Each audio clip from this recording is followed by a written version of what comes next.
भाई बहनों को जय मसीह की हालेलुया। परमेश्वर की स्तुति हो। मेरे प्यारो, आइए प्रभु का वचन सुने और अपने जीवन में खुशी आनंद को प्राप्त करें। जो लोग नए हैं कृपया इस चैनल को सब्सक्राइब कर दें। तो आइए हम वचन को पढ़ते हैं। यहाँ पर सामुएल की किताब अध्याय 1 और वचन 7।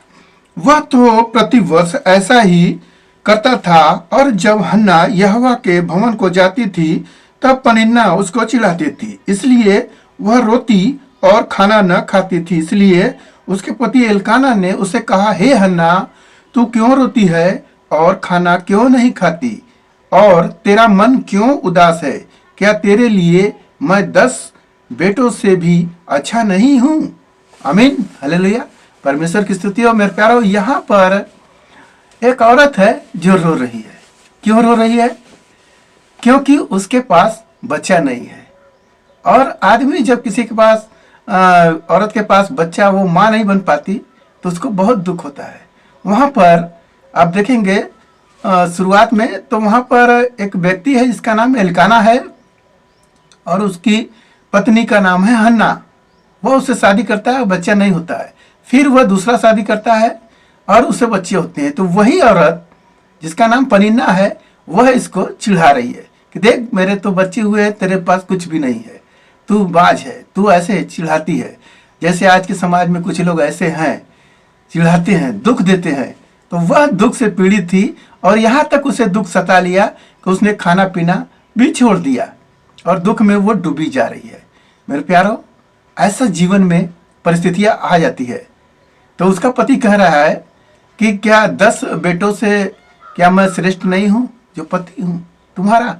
मेरे प्यारो, किसी को 50 बच्चे भी हो या बहुत बच्चों की माँ हो, फिर भी अगर उसका पति नहीं है तो वह सोचिए उदास बच्चों के रहने के बाद भी रहेगी। तो मेरे प्यारो, पति अगर उसके साथ है तो वह उसकी खुशियाँ है।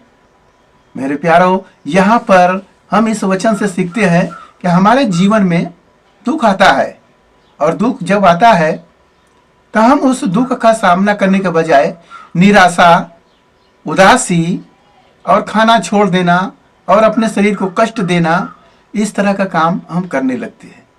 तो क्या प्रभु यीशु मसीह में होकर इस तरह का करना अच्छा है? नहीं है। प्रभु कहते हैं, मत डर, मत चिंता कर, मैं तेरे साथ हूँ। प्रभु आपके साथ हैं। आप देखेंगे वह हन्ना फिर परमेश्वर के भवन में जाती है और वहां पर रो रो कर, बिलक बिलक कर, लिखा है कि बिलक बिलक कर, एक रोना एक बिलखना। आप देखेंगे चर्च में कैसे लोग रोते हैं, ऐसे बिलक बिलक कर जब वो रोती है और परमेश्वर से मनौती मानती है, हे प्रभु, तू अपने दासी की सुधि ले और उसे एक पुत्र दे, और उस पुत्र को मैं प्रभु आपको अर्पण कर दूंगी और उसके सिर पर कभी छुरा न चलाऊंगी। हालेलुया। मेरे प्यारो, इस प्रकार से वह रोती है और परमेश्वर उसकी प्रार्थनाओं को सुनते हैं, और सुनने के बाद उसको 1 साल के बाद बच्चा उसके गोद में रहता है। हालेलुया। वह बच्चे को अर्पण करती है और वही बच्चा परमेश्वर का दास जो सामुएल है, जो न्यायियों का जो न्याय पहले होता था, वह आखिरी न्यायी है। हालेलुया। मेरे प्यारो, आज के वचन से आपको जो कुछ मिला है उस पर ध्यान करिए कि परमेश्वर आपके साथ हैं। आपके पास नहीं है संतान, तो यह न चिंता करें कि संतान नहीं होंगे, परमेश्वर आपको जरूर देंगे। तुम पहले उस हन्ना की तरह रो बिलखो, यह परमेश्वर से मंदिर में जाकर वह परमेश्वर से मनौती मानो, वह परमेश्वर अवश्य पूरा करेगा। आइए आपके घर परिवार के लिए हम प्रार्थना करते हैं। मान परमेश्वर, माँ का धन्यवाद करते हैं पिता परमेश्वर। जैसे हन्ना के जीवन में दुख था प्रभु, उसने रो रो कर हे पिता परमेश्वर आपसे विनती की, आपने उसकी सुधि ली पिता और उसे एक पुत्र दिया। मेरे पिता परमेश्वर, आज के दिन में जो यह दुख में हो प्रभु, उसके साथ रहिए पिता, उसे भी आशीष से भरिए। जो यह कार्यक्रम देखा उसके घर परिवार में सुख शांति बनी रहे, सभी लोग भले चंगे रहे, वह आशीष का घर हो। धन्यवाद करते हुए प्रार्थना यीशु मसीह के नाम में, आमीन।